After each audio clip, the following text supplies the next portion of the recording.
Alright, I'm just going to do a quick demo of the Craftsman Oscillating tool that I've had for about 2 years now. And starting off with the battery, comes in and out pretty easily. It is a V20 Craftsman battery, so that's most Craftsman tools have. Slides in pretty easily. And then as far as the tip goes, to add your tool in, you just squeeze this and then import it right there. And then same thing for removing it. And it has 6 different speeds.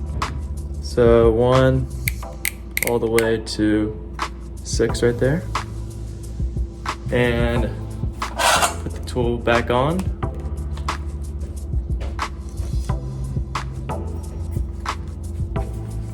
Turn the on button, switch on. There's a LED light that shines right there. But yeah,